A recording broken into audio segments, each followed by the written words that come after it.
normal miqdordagi sarmoyamizni o'sha yerda yo'qotib qo'yganmiz. Bor kadrlarni qanday o'stirsak degan masala har doim turibdi. Hammasi zavqli bo'ladi, ishonarli bo'ladi, qanaqandir rezultatlar bo'ladi va birinchi zarbagacha. Bu xavf emas, tahdid emas biznes uchun. Biznesni rivojlantirish uchun yana bitta sabab. Kadrni noldan tayyorlashdan ko'ra tayyor kadrni olib kelish arzonroqqa tushmaydimi va yaxshiroq emasmi? Egallab olingan cho'qqini mustahkamlash kerak endi. Bir kunda 1 soat sport bilan shug'ullanishing 6 soat qo'shimcha energiyani beradi. Biznes kasodga uchraydi. Bilmagan sohaga qo'pol bo'lsa ham burun tiqish kerak emas. Ko'pchilik biznesni kelajagi IT va media orqali bo'ladi. Kuryerlarning oyligi shifokorlardan ancha oshib ketgan.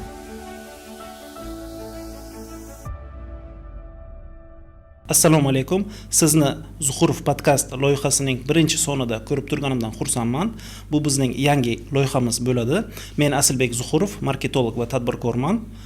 Bu podkastda biz tadbirkorlik, sotuv, marketing va shaxsiy rivojlanish mavzularida foydali ma'lumotlar, real hayotiy tajribalar asosidagi keyslar haqida suhbatlar olib boramiz. Bugungi bizning birinchi mehmonimiz Abdusohib aka Sayfullayev, Toolbox kompaniyasi asoschisi bo'ladilar va biz bugun Abdusohib aka bilan bozordagi o'zgarishlar mavzusida suhbat olib boramiz. Assalomu alaykum Abdusohib aka. Xush kelibsiz podkastimizga. O'zingiz haqida qisqacha o'zingizni tanishtirsangiz? Assalomu alaykum Asilbek. Rahmat podkastingizning ilk soniga taklif qilganingiz uchun bag'oyat xursandman va o'ylaymanki, bugungi podkastimiz hammaga manfaatli bo'ladi tomoshabinlarimizga. Tomoshabinlarimiz assalomu alaykum sizlarga ham. Ismim Abdusohib. Buxoro shahrida tug'ilib, Buxoro shahrida o'sganmiz. Buxoro shahrining farzandi biz.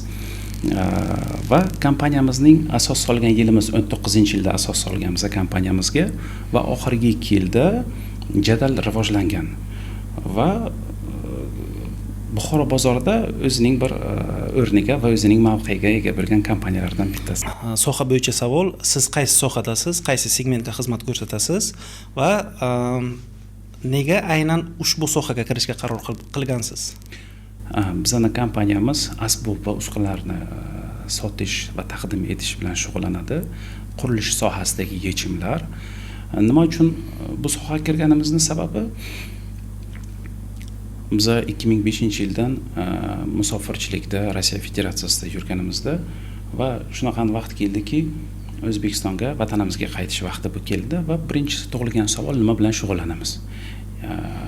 Va odam o'zining qiziqishlaridan, yoshlikdagi qiziqishlaridan kelib chiqqan holda soha tanlashni boshlaydi. Otam energetika sohasida faoliyat ko'rsatib kelayotganliklari sababli biz shu asbob uskunalarning ichida o'sganmiz. Har kun shu asbob uskunalarni uyda ko'rib, ishxonada ko'rib, otamning ishxonalarida ishlatib, yoshlikdagi qanaqadir qiziqishlar bo'ladi. Xuddi shunday va albatta shu narsa ko'nglimizga yaqin bo'lganligi uchun, xotiramizda borligi uchun shu soha bizga yaqin bo'lgan va shu soha bilan shug'ullanishga e'tibor berganmiz. Va yana bitta ikkinchi sababi, shu sohani o'rganish vaqtida davrida bozorni o'rganayotgan vaqtda endi hozir biz ayta olamizki, biz bozorni o'sha paytda o'rganganmiz deb, bozor bilan qiziqish davrida bozorda bir yetarli darajada assortimentning bo'lmasligi va sotilayotgan asbob uskunalarning bir joyda bo'lmasligini ham ko'p uchratar edim. Hammasi bir joyda ekanligi, qanaqandir xaridorga qo'shimcha qiymat bermayotganligi, xaridor ko'pincha uni sotib olgandan keyin o'zi bilan o'zi o'sha asbob uskunasi bilan bir qolishi, ya'ni kim buzilsa kimga murojaat qiladi, kafolatlari va hokazo. Shunaqa bir vaqt bo'lgan. Nima uchunki bozor bo'sh. O'sha paytda biz boshlagan vaqtlarda 19-yillarda raqobat bu sohada bo'lmagan. Hozir bu raqobat deyarli bo'lmagan. Bozorda bir ikkita kattaroq o'yinchilar bo'lgan o'sha vaqtda, ko'zga ko'ringan o'yinchilar Buxoro viloyatidagi o'sha paytdan, o'sha sharoitdan kelib chiqqan holda ishlashgan. Zo'r. Javobingiz juda ham qiziqarli bo'ldi. Bu bilishimcha bugungi kunda eng raqobatli bizneslardan biriga aylandi bu sohangiz va aslida o'sha raqobatli bozorlarda qaysidir unikal savdo taklifi berib ajralib turish kerak bo'ladi. Sizning aynan unikal savdo taklifingiz, ya'ni oddiyroq qilib aytganda, siz nima bilan boshqa raqobatchilardan ajralib turasiz bugungi kunda? Rost aytingiz, ayni paytda shu kunlarda, shu yillarda deymizmi, sohamiz juda ham raqobatbardosh bo'lib ketdi. Sabablaridan bittasi oxirgi yillarda yurtimizda qurilishning kuchaygani. O'zbekiston bu anchagina ko'payib ketdi. O'zbekiston bu butun bir katta qurilish maydoni desak ham bo'ladi. Talabning kuchayganligi albatta taklifni tug'diradi. Va bu sohaga kirish baryeri deymizmi? Kirish baryeri ham past. Ya'ni qanaqadir katta sarmoya kiritish kerak emas. Kichkina sarmoya bilan ham kirish mumkin bozorga. Xuddi shunday bir ijaraga do'kon olib, mol yetkazib beruvchilar bilan hamkorlikda ishlasa bo'ladi. Mol yetkazib beruvchilarning ko'pligi uchun ham ayni paytda mol yetkazib beruvchilar bemalol sotib berish muddati bilan beraveradi. Katta sarmoya kiritish kerak emas. Ana endi savolingizning ikkinchi qismi qo'shimcha qiymat nima beryapmiz va boshqalardan nima bilan farqlanib turasiz? Farqlanamiz. Bozorda boshida kirganimizdek, hali aytganimdek, bir xaridorga nisbatan adolatsizlikni payqadik, ko'rdik. Xaridor asbob uskunani sotib olar ekan, unga kafolat muddati berilmasdi. Bozorda o'yinchilar tomonidan va xaridor buzilib qolsa, ustalar borib darrov yangisini olardi, bilardi, kafolati yo'q. Xuddi shunday. Hech kim va unga na ehtiyot qismlar, unga na servis markazlari bor edi. Biz shuni bilgan holda birinchilardan bo'lib Buxoro shahrida o'zimizning shaxsiy servis markazimizni ochdik-da va siz aytganday qo'shimcha qiymat berishni boshladik. Ya'ni kim kafolat berilmaydigan asbob uskunalarga kafolat berishni boshladik. Bu o'ylab, izlanib, nima qiymat beramiz deganda birinchisi kafolat bo'ldi. Ikkinchisi, haligi savolingizga qayta aytgan bo'lsak, ikkinchi qiymat beradigan narsa bu adolatli narxlar. Bozorda bilamiz, bozorda narxlar o'ynaydi. Biz bozorga kirgan vaqtimizda, faoliyatimizni boshlagan vaqtimizda o'sha paytlarda bir narx ko'rsatkichi, tsennik yo'q edi. Bu hozir ana kartinka endi rivojlandi-da. Hamma joyda tsennik bor, lekin o'sha vaqtlarda narx ko'rsatkichlari yo'q edi. Va aksariyat holatlarda bu albatta achinarli holat, hozir ham bu narsa holatlar kuzatiladi. Xaridorni kiyimiga qarab, yurish-turishiga qarab narx beriladi. Yuziga qarab narx aytishadi. Bu adolatsizlik deb biz o'ylaymiz. Shunga qarab narx berilardi. Biz narx ko'rsatkichlarini qo'ydik-da. Bu o'ziga yarasha qanaqandir plyuslari bor edi, qanaqandir minuslari bor edi. Lekin biz bu narsani tatbiq qilishni boshladik sohamizga. Birinchilardan bo'lib tatbiq qildik va albatta o'zining mevalarini keyinchalikda berishni boshladi. Ayni paytda hozir 3 ta filialimiz bor va 3 ta filialimizning ham narxi bir xil. Bir xil xaridor aniq biladiki, shu narx turibdi, u narxda savdo qilinmaydi. Qanaqandir bonus programmalari bo'lsa agar u alohida tema, shu bonus programmalar bilan ketaveradi, lekin savdo qilinmaydi. Xaridor biladiki, qaysi sharoitda kirmagan taqdirda ham do'konda bir xil narxda sotib olishi mumkin. Xuddi shunday. Endi bu bilasizmi, biz nima deymiz? Bu qiymatlarni biznesimizning ustuni deymiz va bu ustunlar yildan yilga ko'payapti. Nima uchun ko'payapti? Nima uchunki xaridorning dardidan kelib chiqqan holda bu narsa ko'payapti. Va 3-qiymat berishni boshlaganimiz, ana tasavvur qilaylik, xaridor do'konga kiryapti-da, 70% xaridorlarimiz bu usta akalarimiz. Xaridor kiryapti-da, birinchi narx filtridan o'tdik. Narxni ko'rdi, tsennikdan narx ma'qul, xaridorlikka javob beradi. Ikkinchi savoli, kafolat bormi? Kafolat bor. Kafolat bor deyildi va 3-savol tug'ilishni boshladi oxirgi yillar. Xo'p, buzilib qolsa agar bunga ehtiyot qism bormi? Va biz shu narsaga ham asta-sekin yechim ko'rishni boshladik-da va hozir servis markazimizni yon tomonda ehtiyot qismlar do'konni ham qilishni boshladik. Juda ham ajoyib, birinchi eshitishim, xabarim yo'q edi. O'zimdan bir qiziq joy bor. O'zim ham narx yozilmagan joyga kirishdan qo'rqaman. Chunki narx yozilmagan bo'lsa, ko'p holatlarda mendan qimmat olishadi. Bilaman, oldimda kimgadir 20-30% ham arzon sotishlari mumkin, lekin nimagadir doim mendan erkak kishi bo'lganimiz uchunmi qimmat narx olishadi. O'sha uchun ozgina qimmat bo'lsa ham o'sha narx yozilgan magazinlardan sotib olishni yaxshi ko'raman. Asosan to'palaringiz, demak tushunishim bo'yicha 3 ta asosiy. Birinchisi bu kafolat, bu haqida xabarim yo'q edi rostdan. Asbob uskunalarga kafolat berilishi. Ikkinchisi demak sizda narx aniq bir xil, ya'ni fiksirованный narx deyiladi. Xuddi shunday. Demak, uchinchisi bu ehtiyot qismlari borligi. Juda ham ajoyib. Demak, har bitta kompaniya ma'lum bir vaqtda o'sadi, ma'lum bir vaqtda tushadi, ochilish vaqtlari bor, yopilish vaqtlari bor. Sizda kompaniyangizning eng rivojlanish davrlari, vaqtlari qayerda bo'ldi va nima sababdan bo'ldi deb o'ylaysiz? Qaysidir harakatingizdan keyin baribir bo'lgan bo'lishi kerak. Shu qaysi vaqtdan keyin burilish vaqtiga yetib keldingiz? Zo'r savol.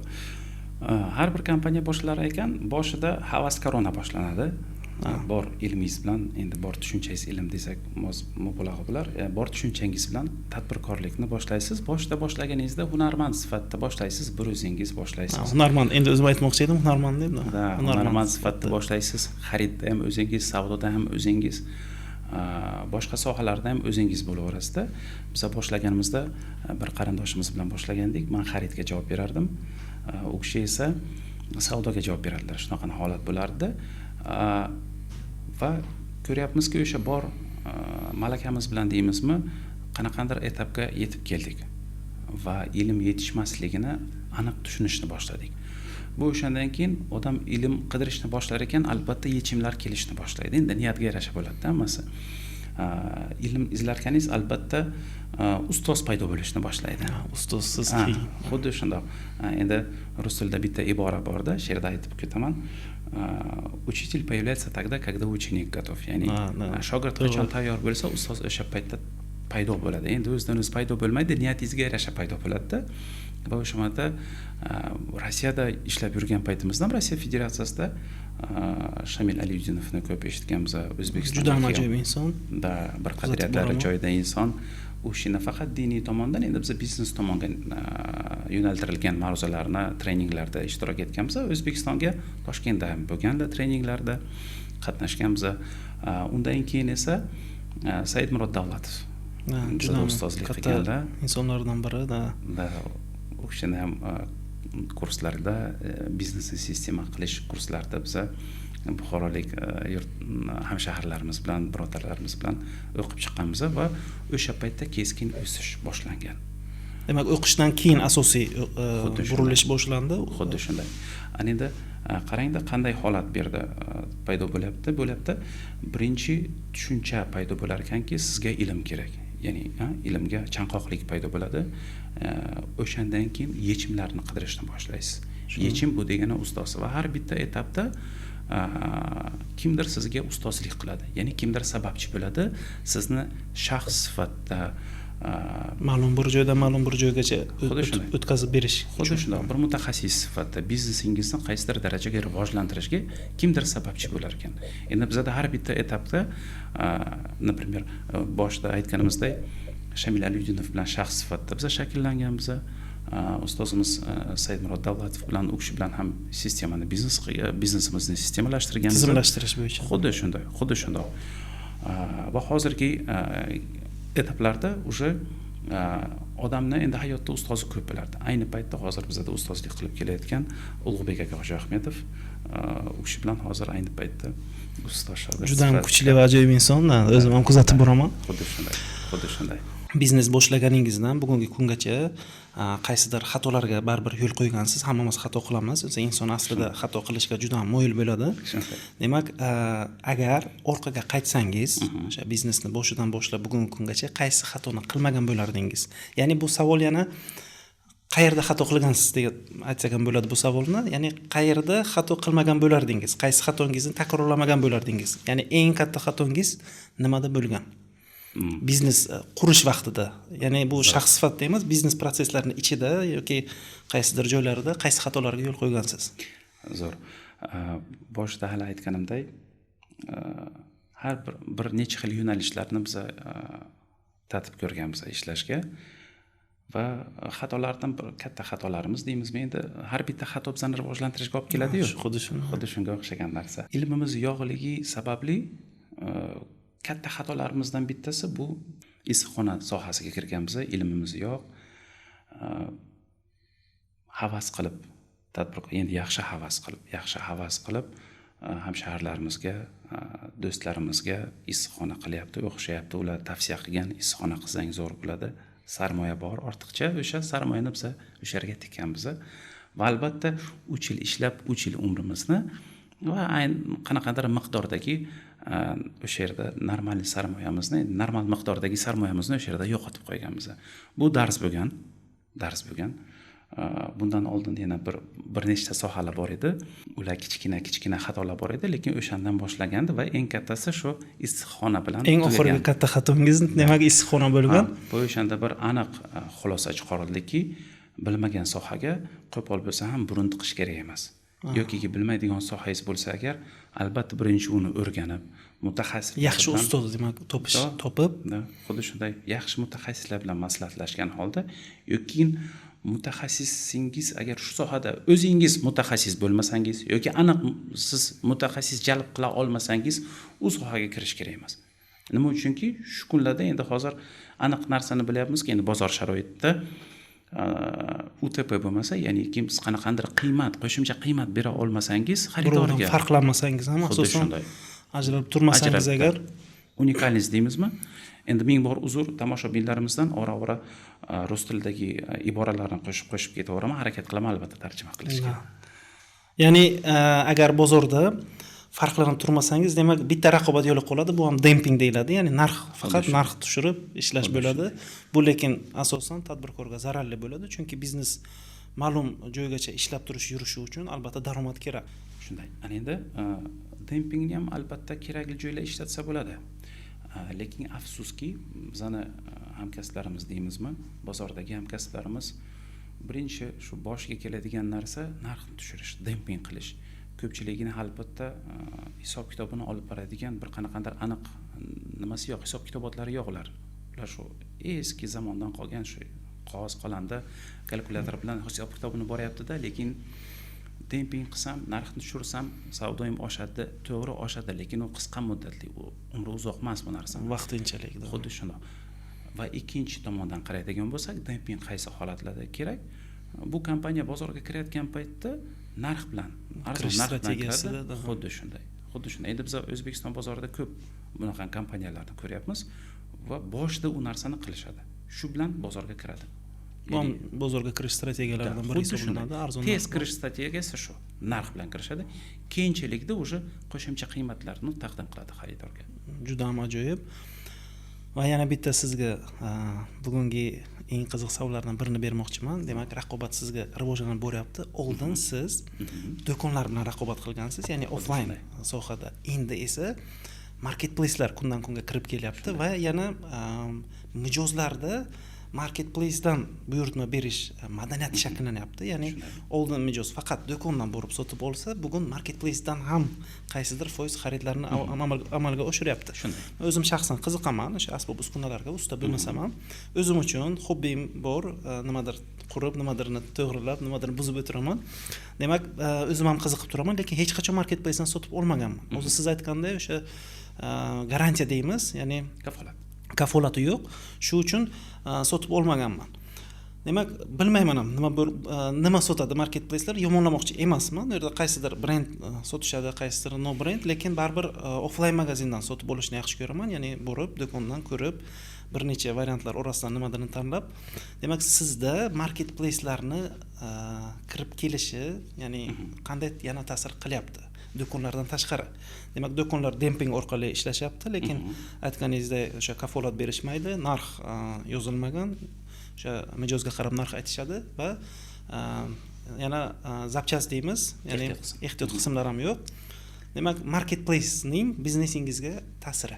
Zo'r savol. Keling, savolingizni bir nechta qismga bo'lamizda va kichkina qismlar bilan javob berishga harakat qilaman. Nima uchunki savolingiz juda ham katta savol. Keling, qism javob berib ketaveraman. Oxirgi yillarda shu narsaga amin bo'lyapmanki, ko'pchilik biznesni kelajagi IT va media orqali bo'ladi. Xuddi shunday. Shu ikkita narsa, bu albatta meni fikrim. Shu ikkita narsa agar bo'lmasa, agar ikkita qism biznesda bo'lmasa, agar biznes kasodga uchraydi. Borib vaqt o'tib bora kasodga uchraydi. Bu ajralmas qismi bo'lib qolyapti. IT bilan media ajralmas qismi bo'lib qolyapti biznesni. albatta bu narsaga e'tibor bermayotgan kompaniyalar ham bor. Endi bu ularning tanlovi. Kimdir buni tushunyapti, kimdir tushunmayapti. Shuni tushungan holda biza bir adashmasam 4 yil oldin endi marketplacelar paydo bo'lgan vaqtida bu Zudmal degan marketplace bor edi, platforma. Zudmal. Biz o'shanda birinchilardan bo'lib o'z faoliyatimizni boshlagandik Buxoro viloyatida va o'zimizning sohamizda adashmasam agar bitta kompaniya qatnashar edi Buxorodan. Faqat asbob uskunalar. Umumiy asbob uskunalar bo'yicha bitta kompaniya Zudmalda faoliyat ko'rsatardi. Endi hozir uzumda ko'paydi albatta. Lekin o'sha paytda bir biza bor edik. Va o'zimizning sohamizda endi ko'p kompaniyalar tomonidan ham offline, endi kompaniyalar tomonidan nastorojенность deydi rus tilida, qanaqandir qo'rquv bilan qarardi bu platformaga qandoq bo'lar ekan, aldab ketmasmikan, pulimni qandoq olaman. Keyin bu kompaniyalar bilan ishlash uchun qanaqandir официальный prihod deydi-yu, ya'ni qonuniy ishlash, oq ishlash kerak bo'ladi. Ishlash kerak, ha. Qaysidir qismi oq ishlashingiz kerak. Endi 100% ga bo'lmasa ham qaysidir qismi bo'lishi kerak. Nima uchun? Chunki u platformalarga naqd pulda olib berib qo'ya olmaysiz. Ulardan pul ko'chirish yo'li bilan ko'rsatishingiz kerak tovarni, qaysi tovar sotildi, nima bo'ldi. Soliq. Bu baryerlar bor edi albatta-da. Xuddi shunga o'xshagan. Lekin ana qarangki, Zudmal o'sha ortda qolib, hozir Uzum kirib keldi. Juda ham tez rivojlandi, 1,5 yil ichida. Xuddi shunday, ana Uzumdan keyin o'shana boshqa platformalar kirib kelyapti. Buning oxiri bo'lmaydi. Bular ko'payaveradi. Bu zamon talabi bu. Bu zamon talabi, bu xavf emas, tahdid emas biznes uchun. Bu balki emas, bir aniq narsa, biznesni rivojlantirish uchun yana bitta sabab. Onlayn savdo orqali. Lekin onlayn savdo, hali aytganimdek, buni bir nechta parametrlari bor-da. Qarang, bizda offlayn do'kon borligi uchun bizda onlayndan savdo qilish osonroq bo'ldi. Lekin ko'pchilik onlaynda ishlab kasod bo'lganlar ham bor. Xuddi shunday. Ya'niki o'zlari borib tushunmagan sohalardan xarid qilib, uyda qanaqandir omborxona qilib, uylardan savdo qilganlar ham bor. Bular bozor o'zgarishiga tez nima qila olmadi, o'zlari moslasha olmadi. Afsuski yopilib ketishga majbur bo'ldi, kasod bo'ldi. Bizda baribir o'sha mahsulotni buyurtma qilyapmiz Toshkentdan, u narsani offlaynda sotdikchi, onlaynda sotdikchi bir narsa.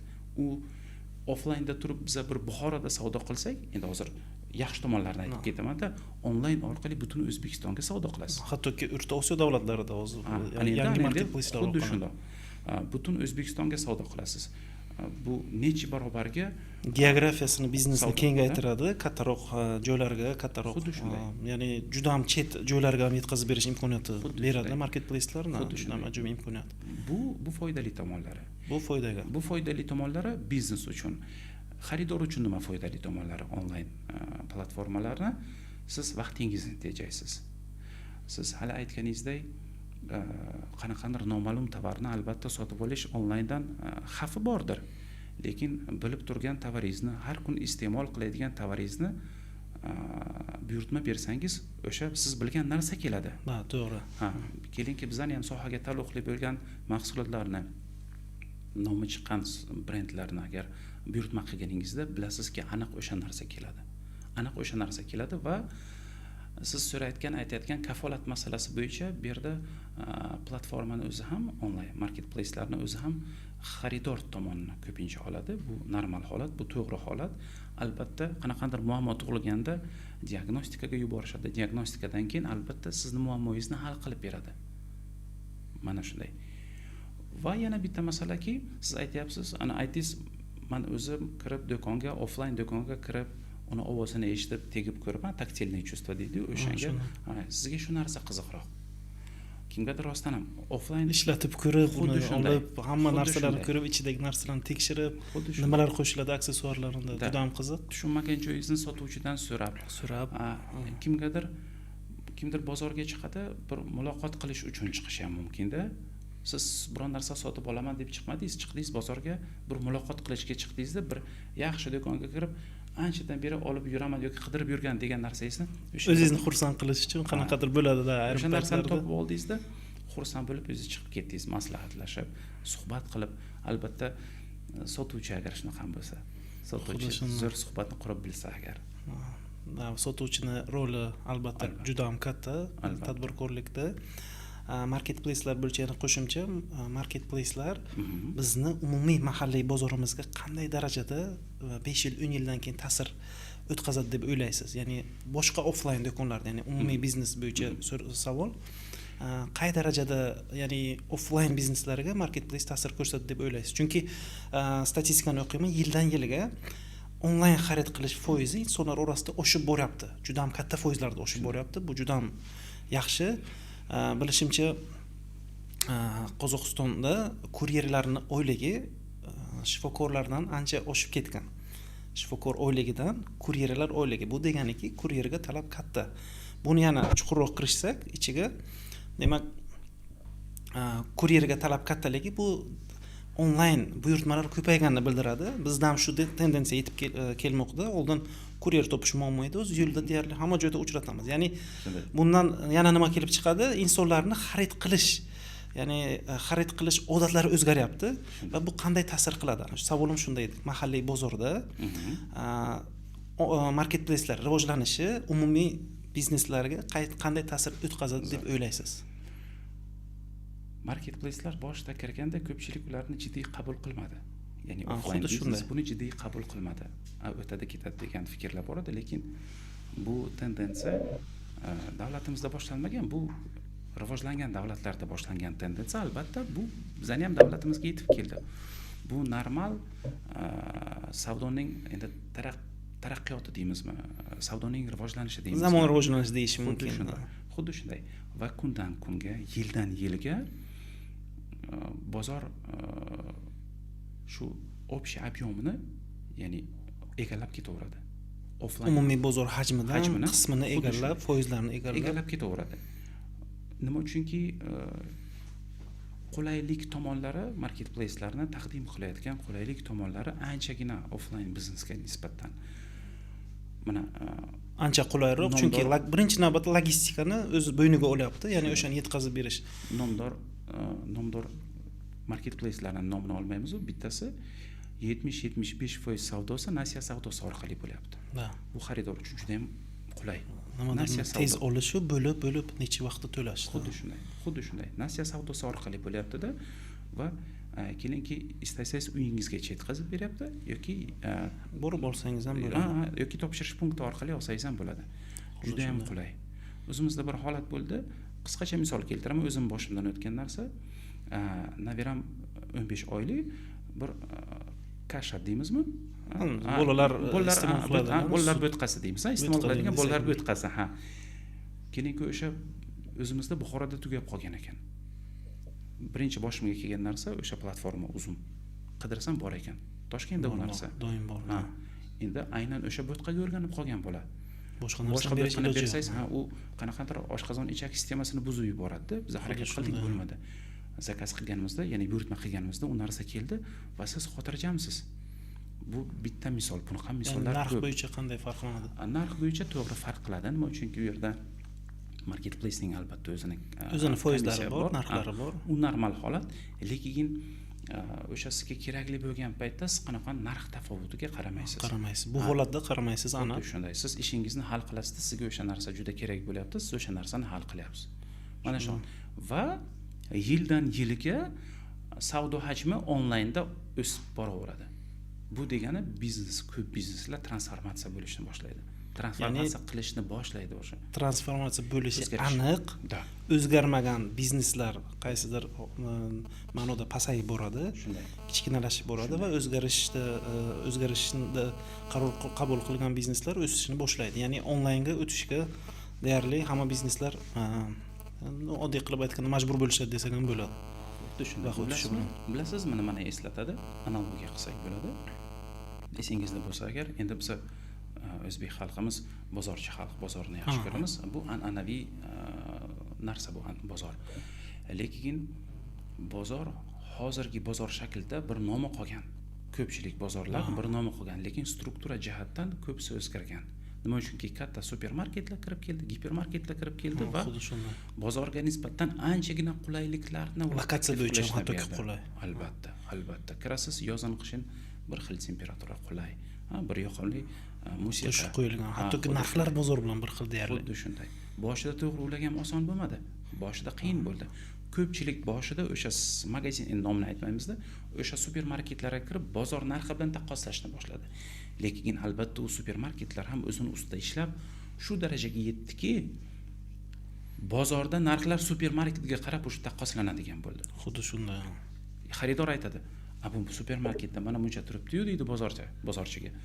"Sizda nima uchun qimmat turibdi?" deydi. Shunaqa holatki, onlayn supermarketlar, platformalar ham asta-sekin shu narsaga boryapti. Va albatta offlayn do'konlarga nisbatan farqi qolmaydi bora-bora.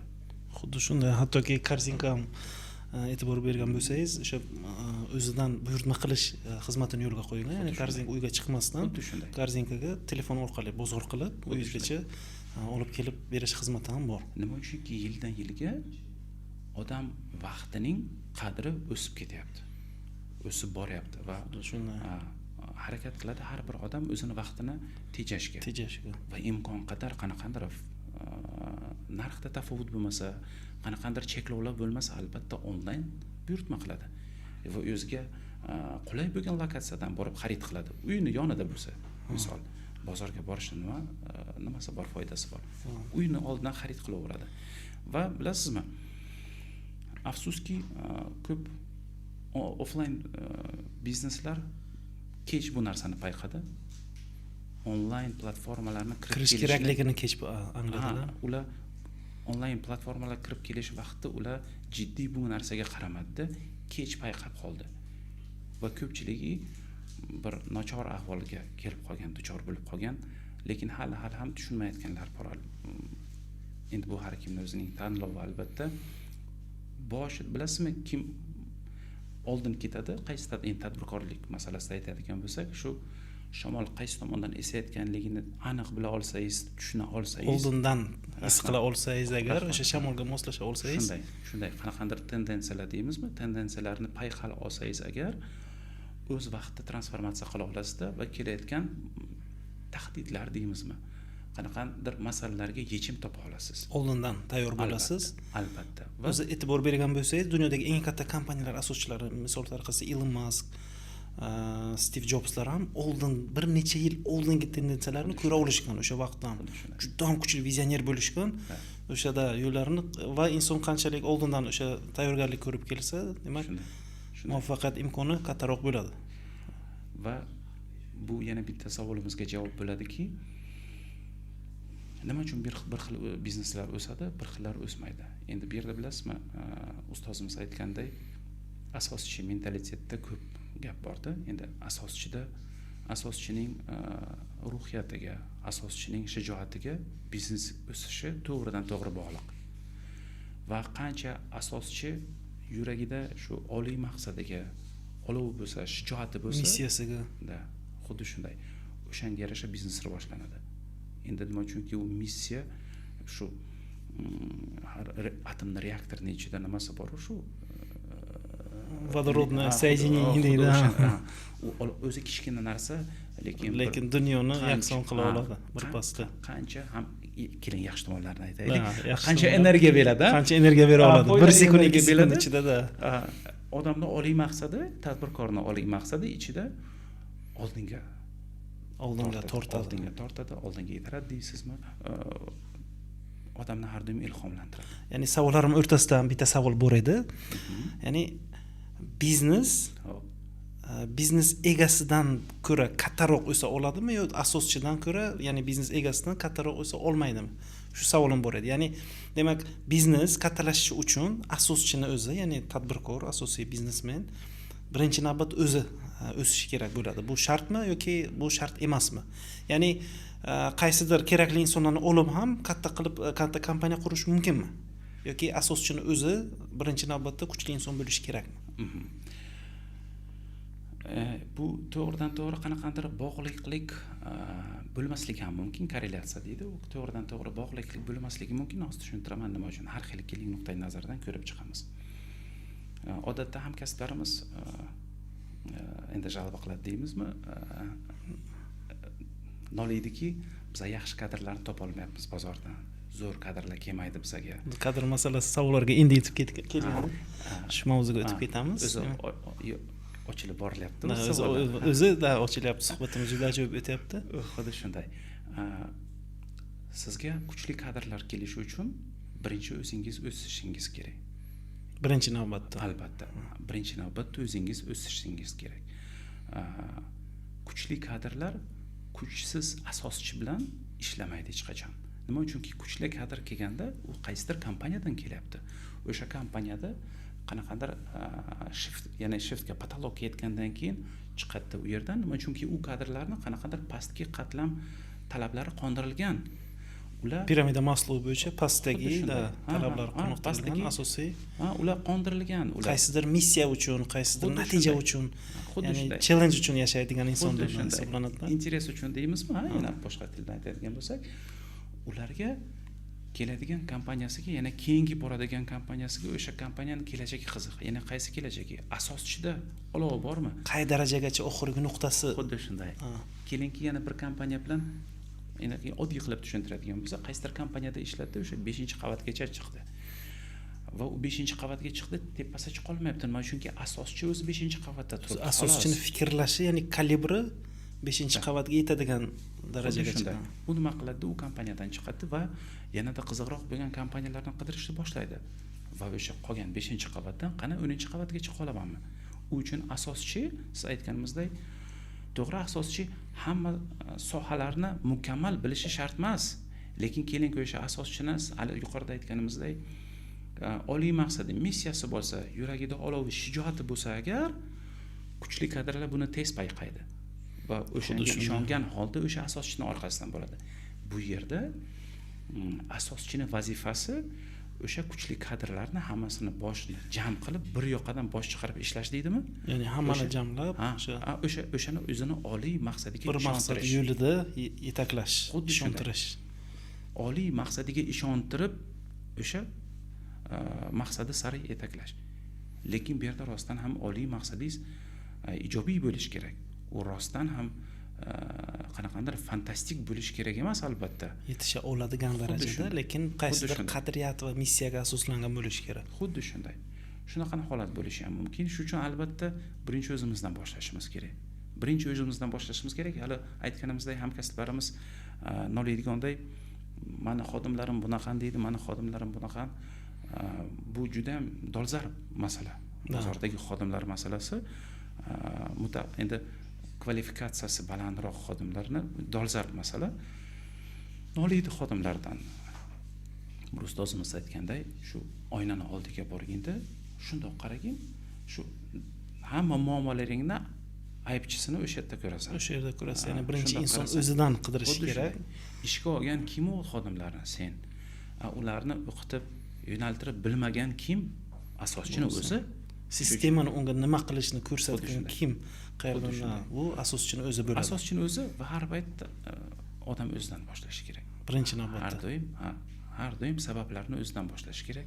Men nima qila olmadim ki shu kompaniya yoki shu xodim shu holatga kelib qoldi. Nima qilishim kerak? Shundagina o'sish boshlanadi.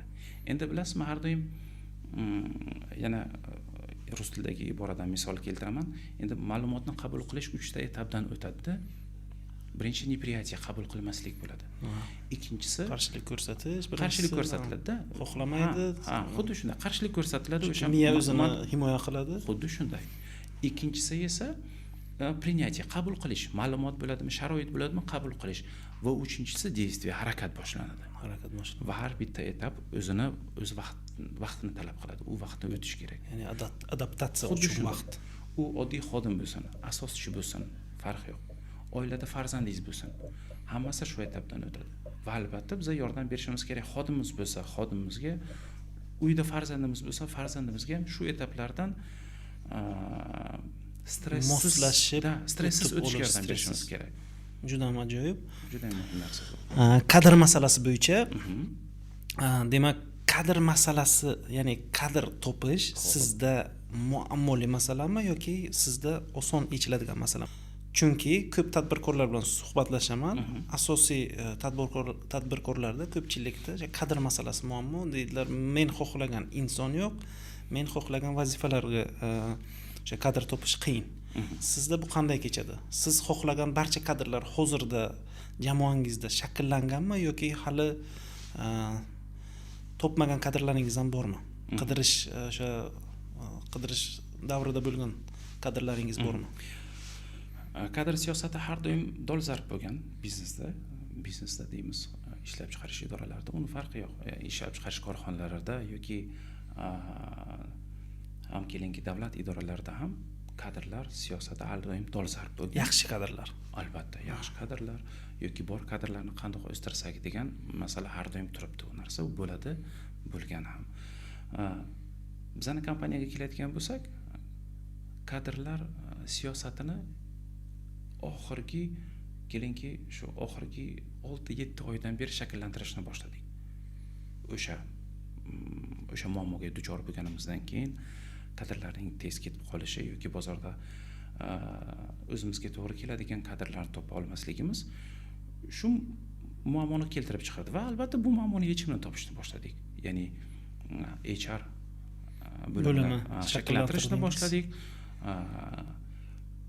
Konsultantlar, maslahatchilarni jalb qilishni boshladik va asta-sekin lekin HR sifatida HR bo'limimizni ham shakllanishiga kamida 6 oy kerak. HR sifatida shakllanib, ya'ni отдел kadrov siz xodimlar bo'limi. HRni tayyor insonni olib keldingizmi, tayyor mutaxassisni yoki uni ham noldan o'rgatdingizmi? O'sha HR bo'limini biz avvalambor savol berdik, HR o'zi kim va qanaqandir qaysi nimalarga javob berish kerak, qanaqandir qaysi talablarga javob berish kerak, fundamental talablarga javob berish kerak. Albatta bozordan topish mumkin kuchli HRni, lekin hali yuqorida aytganimizdek, u kuchli HRga biz bilan ishlash qanchalik qiziq bo'ladi. Kutuvni to'g'ri qo'yish kerak. Shu uchun har doim harakat qilish kerak, yetakchi mutaxassislarni o'zimizning kompaniyamizdan ishlab chiqarishni, ya'ni yetkazishni, o'qitishni, rivojlantirishni va shu talablarga javob beradigan xodimimizni bittasini o'qitishni boshladik. Va asta-sekin 3 oy o'tibdi. Asta-sekin birinchi nimalar birinchi mevalarni berishni boshladimi? Hozircha meva emas, kurtak olishni boshladi. Niholimiz kurtak berishni boshladi. U 6 oydan keyin shakllanishni boshladi. Nima uchunki u xodimimiz bundan oldin boshqa lavozimda ishlagan. Endi bu lavozimda o'tgandan keyin jamoamiz katta emas, 20 kishidan iborat jamoa. Stajyorlar ham shuni ichida kiradi. Shu 20 kishi kelinki uni HR sifatida qabul qilib olishi. Bundan oldin u keling boshqa lavozimda ishlagan boshqa odam sifatida uni o'sha rolda ko'rishi, qabul qilishi kerak bo'ladi. Xuddi shunday. U o'sha rolga kirishi kerak. HRni o'zi ham o'sha rolga kirib, o'shani anglab yetgandan keyin qanaqadir aniq harakatlar boshlanadi. Ya'ni HR bo'lim tushunishim bo'yicha masshtablashish vaqtida ham kerak bo'ladi albatta. Demak, sizda masshtablashish hali rejalari bor. Albatta. Bu albatta kerak. Kadrlar bilan ishlash. Yana bitta savol, tikuchka, ya'ni kadrlarni ketib qolishi masalasi. Bu sizda ko'p uchraydigan holatmi va bu holat minimal darajada bo'lish uchun qaysi harakatlarni olib borasiz? Ya'ni nima qilasizki, xodim sizda ko'proq vaqt ishlab beradi? Keling, oldingi savolingizga yana bitta qo'shimcha qilamizda, shu hozirgi bergan savolingizga qo'shib ketamiz. Mayli bemalol. Va ko'p hamkasblarimizdan eshitamizki, kadr topa olmaymizda va yaxshi kadrlar tashqarida ko'chada yo'q. Yaxshi kadrlar topish qiyin. Birinchidan yaxshi kadr tashqarida yurmaydi. Ishsiz yurmaydi yaxshi kadr. Siz hech qachon yurmaydi. Ularni topib qidirib olish kerak. Xuddi shunday. Xuddi bozorga yaxshi, qandoq desam, aksariyat holatlarda bozorga yaxshi mahsulot chiqmaganda, yana keling, oddiy meva olishga chiqamiz, ertalab 5 da boraman. Meva olishda o'sha Optim bozor deymiz, o'sha ulgurchi bozor. Yaxshi meva qolmaydi soat 5 da. Bilmayman nechida olishadi. 4 da kelib olishadimi? 4:30 dami? Qolmaydi. Oddiy, soddaroq qilib tushuntiradigan bo'lsak, tuxum berib turgan tovuqni hech kim sotmaydi. Xuddi shunday. Turgan inagini hech kim sotmaydi. Endi majburlikdan sotmasa agar, u albatta bozorgacha chiqmaydi. Xodim ham shu. Mabodoga agar yaxshi rostdan ham xodim ishsiz qolsa agar, u albatta birovga endi begonaga o'tib ketmaydi, u birov o'zinikiniga o'tib ketdi-da. Kimdir oldindan gaplashib, menga kelasan deb qo'ygan bo'ladi. Shuning uchun kutuvni to'g'ri qo'yish kerak. Kelinki o'sha yaxshi xodimni topib olgan taqdiringizda ham, ya'ni tayyor mutaxassisni topib olganingizda ham u oldingi ishlagan kompaniyasi sizni kompaniyangizga hech ham o'xshamaydi. Xuddi shunday. U sizni kompaniyangizga yangi xodim novichok sifatida keladi va sizni kompaniyangizga adaptatsiya davri bitta oiladan ikkinchi oilaga o'tish davri bo'ladi, o'rganish davrlari bo'ladi. U yana o'sha 6 oyni o'tadi. Baribir 6 oy vaqt ketadi. Kamida 6 oy o'tadi.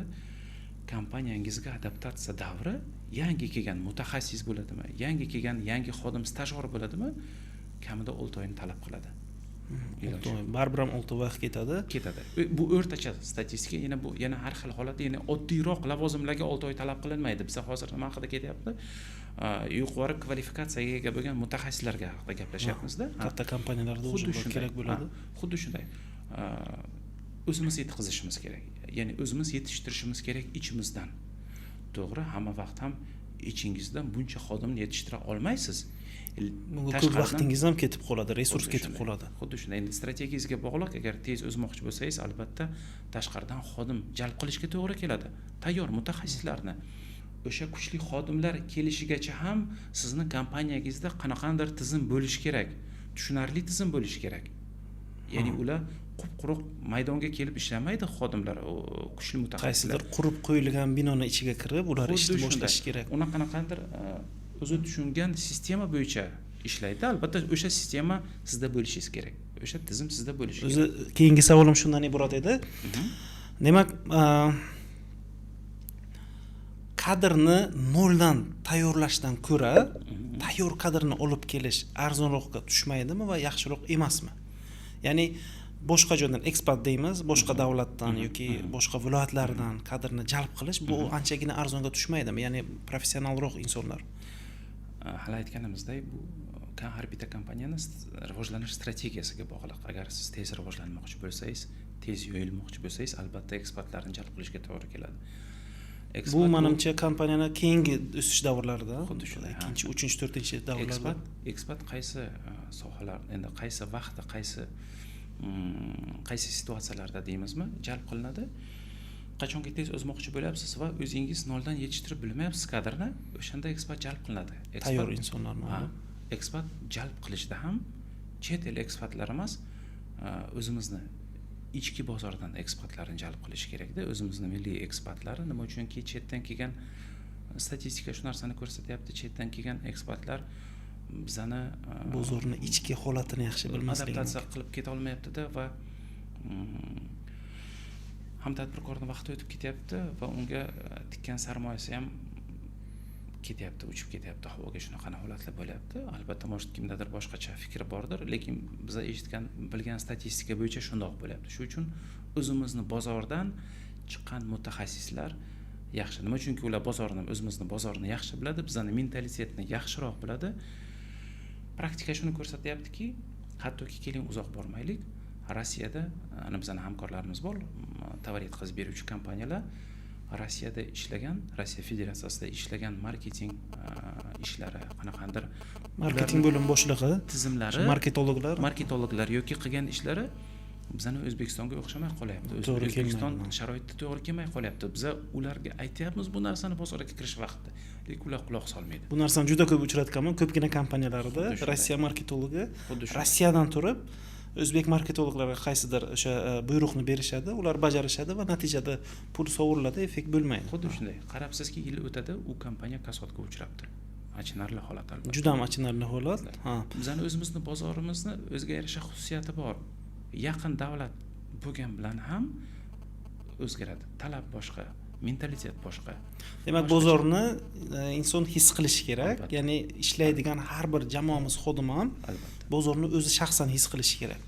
Bozorni his qilish uchun iloji boricha, ya'ni siz aytganingizdek, shu yerda tug'ilib o'sgan bo'lishi kerak, ya'ni shu ishlayotgan joyida. Va yana bitta savolim, hozirda qaysi kadrlar yetishmovchiligi kuzatilyapti? Ya'ni qaysi kadrlar hozirda yetishmovchilik kuzatilyapti? Yana bitta ikkinchi savol, kelajakda qaysi kadrlar ko'proq kerak bo'ladi deb o'ylaysiz? ya'ni bizani lokal bozorimizda Buxoro haqida gaplashsak agar, hozirda Buxoroda qaysi kadrlar kam va kelajakda qaysi kadrlar ko'proq kerak bo'ladi? Endi har bitta kompaniyani o'sish strategiyasidan yoki o'sish davridan kelib chiqqan holda o'ziga yarasha xodimlari kerak bo'ladi. Lekin ko'pchilik endi biz bilgan kompaniyalarga asosan kerak bo'layotgan mutaxassislardan bittasi bu уже HR sohasidagi HRlar, marketing sohasidagi marketologlar kerak bo'lyapti, media sohasida va kuchli mutaxassislar IT sohasida. U darhol bozordan kuchli mutaxassisni topish qiyin bo'ladi. Juda ham qiyin va biz uni jalb qilishga ko'p vaqtda sarmoyamiz ham yetishmaydi va kalibrimiz ham unga yetishmasligi mumkin.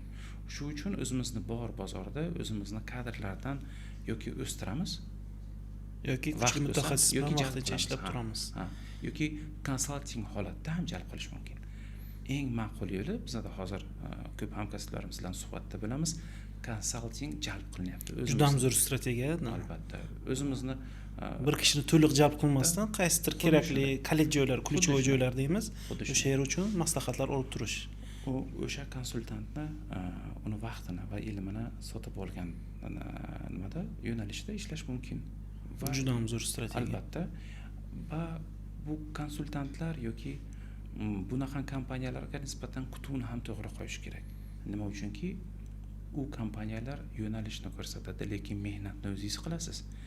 Ko'pchilik hamkasblarimiz kutuvni to'g'ri qo'yadi, keyinchalikda achinish holatlari bo'ladiki, mana shu faloncha konsultant yo mana bu biznes trener bizga yordam qila olmadi. Lekin shunchaki gapirdi, ketdi, pulimizni oldi işte. Lekin sen shu aytgan ishlarni qildingmi yo aytgan gaplariga quloq soldingmi? Eshitding-ku, lekin quloq tutmading. Maslahatini qulog'ingga ilmading. Ayo qilinmadi yoki qanaqadir qismi qilindi, ikkinchi qismi qilinmadi. Lekin u hammasi struktura-yu, to'g'rimi? Tizim u. Ketma-ketlikda bajarish kerak. Hammasini birga qilsangiz agar u qanaqadir mexanizm bo'ladi, qanaqadir natija beradi. Xudo albatta. Biz bitta qismini qilyapmiz-da, ikkinchi qismini qilmayapmiz va u natija bermayapti albatta. Va xafa bo'lyapmizki, biz bu treningga bormadik, ish bermadi, bu treningga bormadik, ish bermadi. Bitta treningga bordingiz, amaliyotda qo'llang. Bittasini avval qo'llang, rivojlaning. Qaysidir muammo yana paydo bo'lsa, nimadir yetishmasa, yana borib o'qish mumkin. Xuddi shunday. Bir do'stimiz aytadiganday, endi hozir treninglar ko'p, Xudoga shukr. Juda ham ko'p info rivojlanyapti. sohasida. Bu juda ham yaxshi albatta. Ko'p boshlayotgan tadbirkorlarning qanaqadir xatolariga yo'l qo'ymaslikka undaydi. Bir do'stimiz aytadiki, shunaqa endi holatlar bo'lyaptiki, tadbirkorlar treningdan treningga o'tib, ko'p treningga boryapti, ishlashga vaqt qolmayapti. Treningga bajarishga vaqt qolmayapti, faqat o'qiyapti, qachon ishlaysiz? Sizlar treningga boryapsizlar, lekin qachon ishlaysizlar, qachon bu narsani tatbiq qilasizlar? Qachon qo'llaysizlar? Xuddi shunday. U bir treningga bordingiz, qanaqadir keling o'sha trening emas, keling ilm deylik, ilmni oldingiz, uni hayotda tatbiq qilmasangiz agar u natija bermaydi. Bir ustozimiz aytgandaki, u necha millionlik trening bo'lmasin ham, necha millionlik trening ham bo'lmasin ham, sen borib uni o'z ish faoliyatingda, hayotingda tatbiq qilmasang, natija bermaydi. Foydasi yo'q narsani. Natija bitta tadqiqot borda, ko'p treningdan chiqqan treninglar tugar ekanda, treningdan chiqqan qatnashchilardan so'raganlar. Trening qanday o'tdi? Zo'r o'tdi, ajoyib o'tdi. Shu treningda qolgan bir 4 ta narsangni aytib ber degan holda bir esimdan chiqib qoldi-da. 80-90% odam aytib bilmas ekan. Eslab bilmas ekan, nima olib chiqdi u treningdan. Nima olib chiqdi u bilmas ekan ham. Shuning uchun treningga borar ekaningiz, ilm olar ekaningiz, albatta tatbiq qilish kerak. Hayotda tatbiq qilish kerak, qanaqadir xulosa chiqarish kerak. Nima uchunki universal bizneslar bo'lmaydi. Bir-biriga o'xshash bizneslar bo'lmaydi. Kelinki sohasi bir bo'lgani bilan ichi boshqa, DNKsi boshqa. Bir kishi bir xil biznesni ikki kishi ya'ni boshqarsa, bir xil biznesni umuman boshqacha quriladi, boshqacha foyda, boshqacha rivojlanish bo'ladi. Xuddi shunday. Bir onadan tug'ilgan egizaklar ham har xil xarakteri ikki xil bo'ladi. Biznesda ham shunday. Endi umumiy qilib oladigan bo'lsak, bizneslarning hammasi asosiy qismi 70% bir-biriga o'xshash. Lekin qolgan o'sha 30% bilan farq qiladi. Ishlab chiqarish, xizmat ko'rsatish sohasi, savdo-sotiq sohasi o'sha 30% da farq qiladi. Albatta vaqt o'tib bu narsa o'zgarishi mumkin, lekin ayni paytda shunday. Ya'ni biznes strukturalari odatda bir xil bo'ladi, ya'ni jamoa bo'ladi, jamoa orqali boshqariladi, tepada asoschi bo'ladi, 70% aytganingizdek o'xshash bo'ladi, qolganlari o'sha yo'nalishga qarab farqlanishi mumkin. O'zagi deymizmi, asosiy o'zagi 70% bir-biriga o'xshash. O'sha biznesni o'zagini o'shani anglab olgandan keyin, bilib olgandan keyin men o'ylayman osonroq bo'ladi biznesni boshqarish. Yana qanaqandir yoki biznesni endi boshlayotganlar azi biznesi deydi, asosiy o'zagini bilsa agar biznes qilish osonroq bo'ladi va xatoga yo'l qo'yish ehtimoli pastroq bo'ladi. Va yana savolingizga javob, ikkinchi savolingiz qismi bor ediki, kelajakda qaysi qaysi kadrlarda talab oshadi, ya'ni qaysi kadrlar ko'proq bozorga kerak bo'ladi? Xuddi shunday. Endi biz aytdik, IT sohasi, marketing sohasi bular kelajakda men o'ylayman talab katta bo'lgan mutaxassislardan bittasi bo'ladi-da. Marketing, IT sohasi va media sohasi. Media. Xuddi shunday. Endi meni kuzatishim bo'yicha shunday. Nima uchunki har bir biznesning kelajagi IT va media bilan chambarchas bog'liq. Bugun sizga imkoniyat berilsa, eng zo'r mutaxassis faqat bittasini tanlash, sizda bittasini tanlash imkoniyati bor. Bular bitta eng zo'r sotuvchi, bitta eng zo'r marketolog, bitta zo'r eng IT mutaxassis, bitta zo'r media mutaxassis. Qaysini tanlagan bo'lar edingiz? 4 ta mutaxassisdan bittasini tanlashingiz kerak. Ya'ni media, IT, sotuv va marketolog. Qaysini tanlar edingiz? Faqat bittasini tanlash huquqi bo'lganda. Bugunning o'zida juda ham yaxshi o'sha mutaxassis. Endi to'g'ridan to'g'ri javob beradigan bo'lsak, eng yaxshi sotuvchini tanlardim men. Tushuntiraman sababini, hozir nima uchun savolingizga javob bunday berdim.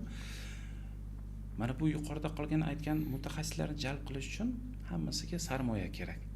Sarmoya biznesga sotuvchi orqali keladi.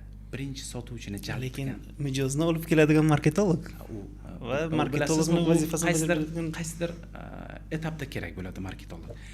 Boshida ochilgan biznesga kelinki uni mukammallashtirmasdan zo'r sotuvchingiz bo'lsa, tizimlashtirmasdan, mana qarangda, boshida biznesni ochish paytida yengil boshlash kerakda, mukammallashtirmaslik kerak.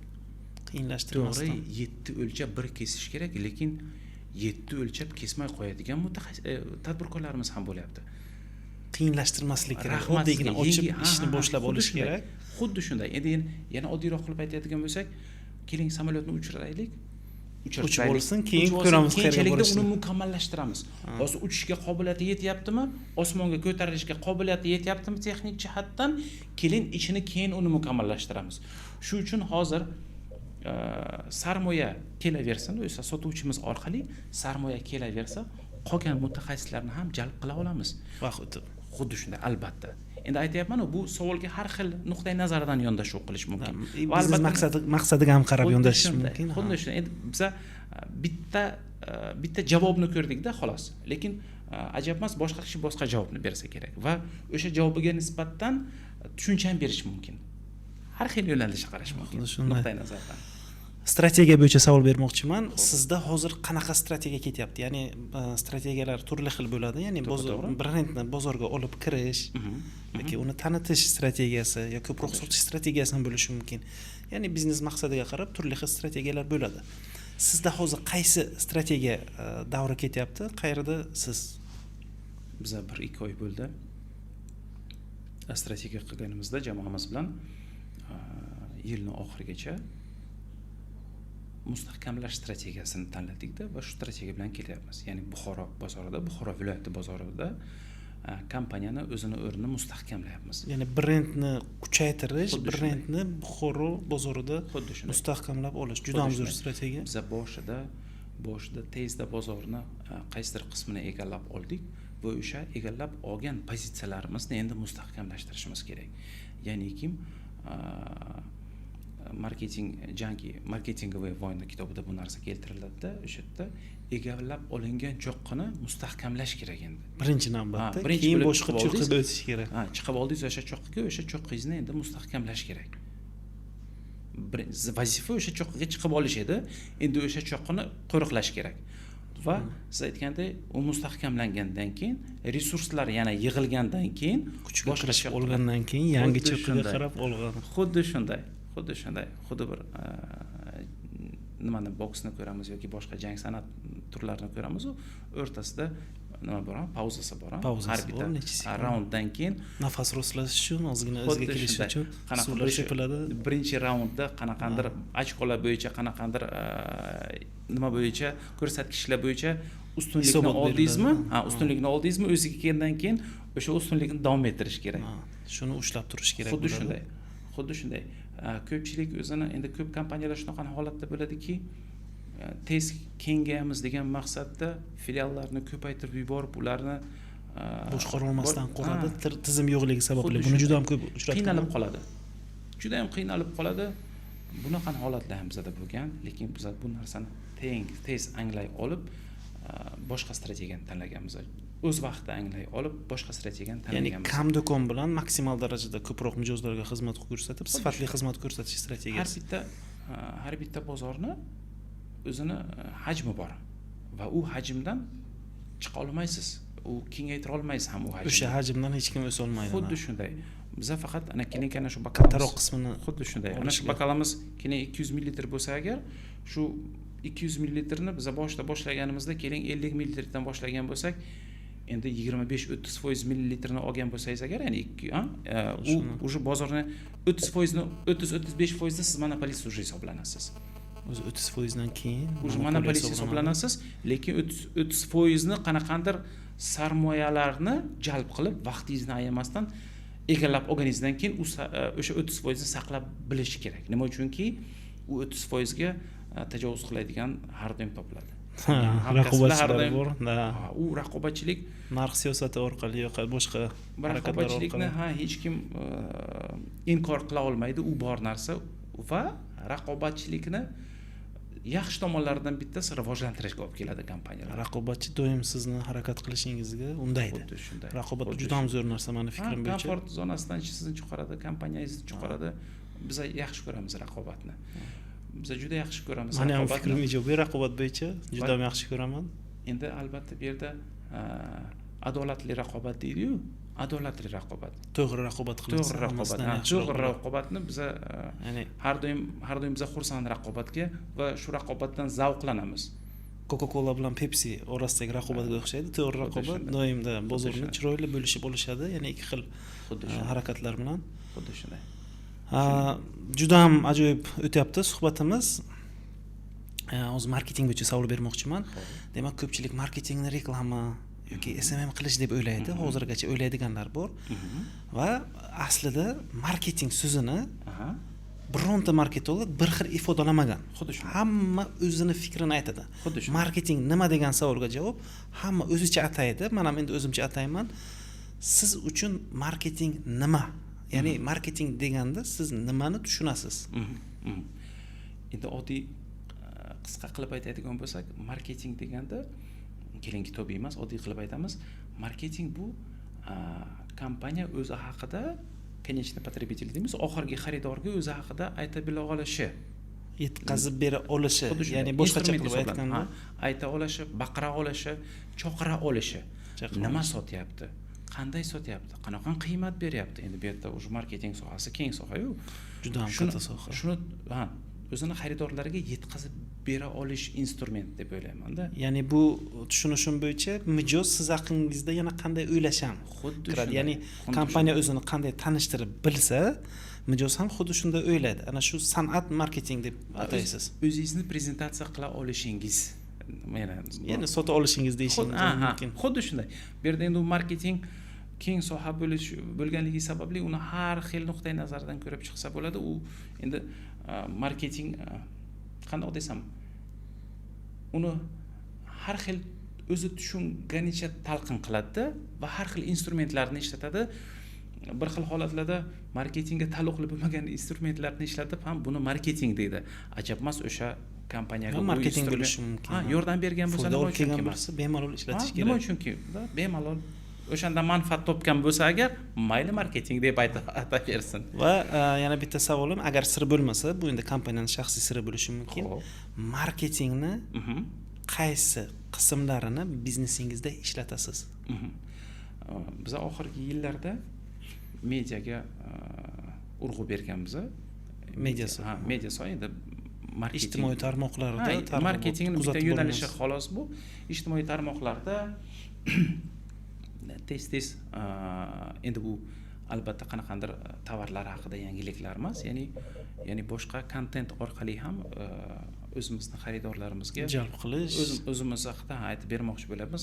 Bu nafaqat sotuvchi kontentlar va qanaqandir manfaatli kontentlar, hali aytganimizdek ustalarimiz uchun nima manfaatli, qandoq qilib shu asbob uskunalarni tanlasa bo'ladi, qandoq qilib tanlasa bo'ladi. Shunaqa holatlar aslida bu juda ham zo'r strategiya, siz aytayotgan strategiya. Shunday o'qitish orqali sotish bu juda ham aslida kuchli strategiya, lekin ko'pgina bizneslar hali bu narsaga uncha ham e'tibor qaratishmagan. Bizani bir sirni ochaman. Hech qayerda aytilmagan faktlar, podkastimiz qiziq bo'lishi uchun shunaqa faktlar. Niyatimiz bor, Xudo xohlasa. Xaridor oddiy misol tariqasida aytsam agar tushunish osonroq bo'ladi. Ustalarimiz bor, eskidan, например, отбойный молоток deydi, devor buzish ustalarimiz bor. Shu ustalarimiz, bu misolni ko'p keltirganman, boshqa kontentlarda ham. U ustalarimiz отбойный молоток bilan ishlab yurgan, zarba molotoki bilan ishlab yurganda devor buzib, beton buzib yurgan. Kuch bilan ishlab yurgan. Unga har kim bardosh bera olmagan va jismoniy qanaqandir chiniqqan, baquvvat odam bo'lishi kerak bo'lganda va odamni tez charchatadi u narsa. Va texnologiyalar rivojlanib, o'sha devorni kesish apparatlari chiqyapti. Lekin u yangi texnologiya. Moslashish kerak. Xuddi shunday, u usta sotib olmoqchi u narsani, lekin ishlatib bilmasligi unga baryer bo'lib turibdi. Va biz nima qildikda, endi har bir soha tug'ilayotgan ekan, yana qanaqandir shahrimizda qanaqandir yangi soha, yangi asbob uskuna kirib kelyapti, u sanoqli odamlar ishlatib biladi u narsani. Ishlatib biladiganlar sotib olishadi. Va biz nima qilyapmiz? O'sha ishlatib biladigan ustalarimiz bilan kollaboratsiya qilyapmiz. Ya'ni kelishuvlar bo'lyaptiki, shu bilmaydigan usta kelsa, biz uni o'sha dardiga davo bo'lyapmiz. Shuni sotib olmoqchimisiz? Muammosi yo'q. Lekin uni ishlatib bilmasa tez buzib qo'yish yoki o'ziga jabr qilish, ya'ni travma olish, texnik xavfsizlik xuddi shunday qoidalarni biz nima qilyapmizda? Aka, shuni yaxshi sotib olmoqchi ekansiz, yaxshi. Keling, bo'lmasa bitta ustamizga shogirdlikka bir kun turing. Tushuncha paydo bo'lsin, o'sha asbob uskunani ishlatish haqida qanaqandir sizga opit paydo bo'lsin. Qanaqadir tasavvur, tushuncha paydo bo'ladi. U borib bitta obyektga chiqyapti, ko'ryapti qanday ishlatilyapti u narsa va o'zi kelib bemalol u narsani ishlatib bilyapti. Ishlatib bilish haqida ishonch hosil qilyapti. Xuddi shuni. Biz master klasslar o'tkazayapmiz-da, shunaqa desa agar, o'sha ustalarni jalb qilgan holatda. Endi keyingi qadamimiz nima bo'lyapti? Katta filialimiz bor, o'shani katta filialimizning yon qismida prezentatsiya uchun texnik maydon qilmoqchimiz. Uni test drive maydonchasi deymizmi? Ustalarimizni bir narsani sotib olmasdan oldin ishlatmoqchi bo'ladi. Keling, o'sha taxtagami, betongami, g'ishtgami, biz o'sha ajratilgan ustaxonamizda, prezentatsion ustaxonamizda o'sha yerda ishlatib turib, unga ishlatib berib, o'shani ko'rsatib, keyin sotishni yo'lga qo'yish. Tatib ko'rsin birinchi. Juda ham ajoyib strategiya. Tatib ko'rsin. Katta supermarketga kirasiz. Qaysidir kolbasa brendi yangi mahsuloti chiqqan bo'lsa, o'sha rastalarda bepul test drive uchun berishadi, yeb ko'rish uchun fikringizni yig'ishadi. Qilmoqchi bo'lamiz.